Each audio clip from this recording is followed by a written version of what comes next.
കോൺഗ്രസിൻ്റെ ഈ ആത്മവിശ്വാസം എന്ന് പറയുന്നത് ഉയർന്ന പോളിംഗ് ശതമാനത്തിലാണ്. അപ്പോൾ ഞാൻ ഈ ഉയർന്ന പോളിംഗ് ശതമാനം പരിശോധിക്കുമ്പോൾ കേരളത്തിൽ 40-ലധികം മണ്ഡലങ്ങളിൽ ഇത്തവണ 80%-ലധികം വോട്ട് പോൾ ചെയ്തിട്ടുണ്ട്. 40-ലധികം മണ്ഡലങ്ങളിൽ ഏതാണ്ട് 16 മണ്ഡലങ്ങളിൽ അതേസമയം 75%-ൽ താഴെയാണ് വോട്ട് പോൾ ചെയ്തിരിക്കുന്നത്. ഏതാണ്ട് 18 മണ്ഡലങ്ങളിൽ.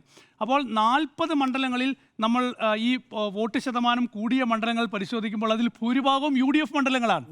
കോഴിക്കോട്ടുള്ള മണ്ഡലങ്ങളായിക്കോട്ടെ, മലപ്പുറത്തുള്ള മണ്ഡലങ്ങളായിക്കോട്ടെ, എറണാകുളത്തുള്ള മണ്ഡലങ്ങളായിക്കോട്ടെ. അതേസമയം കണ്ണൂരിൽ ഇത്തവണ 80%-ലധികം വോട്ട് പോൾ ചെയ്ത മണ്ഡലങ്ങളുണ്ട്. പക്ഷേ കണ്ണൂരിലൊക്കെ CPM ഈ കോട്ടകൾ എന്ന് വിശേഷിപ്പിക്കപ്പെടുന്ന മണ്ഡലങ്ങളാണ്. കല്യാശ്ശേരി ആയാലും അതുപോലെ മട്ടന്നൂരായാലും അവിടെയൊക്കെ 80%-ലധികം വോട്ട് പോൾ ചെയ്തിട്ടുണ്ട്.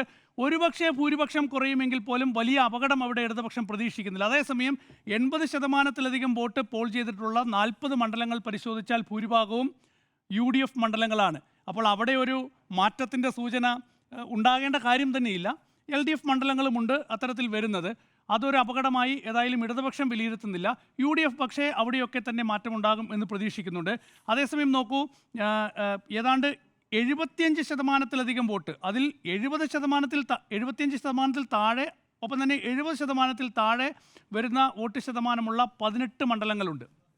അതിൽ LDF ആണ് ഏറ്റവും കൂടുതൽ സീറ്റ് ഹോൾഡ് ചെയ്യുന്നത്. LDF ഏതാണ്ട് അതിൽ ഒരു 4-5 സീറ്റ് മാത്രമാണ് UDFനുള്ളത്. അപ്പോൾ ഒരു വലിയൊരു ഭരണവിരുദ്ധ വികാരം ഉണ്ടായിട്ടുണ്ട് എങ്കിൽ അവിടെ വലിയൊരു വോട്ട് ശതമാനം വരേണ്ടതായിരുന്നു എന്നതാണ് LDF കേന്ദ്രങ്ങൾ പ്രധാനമായും ചൂണ്ടിക്കാണിക്കുന്നു.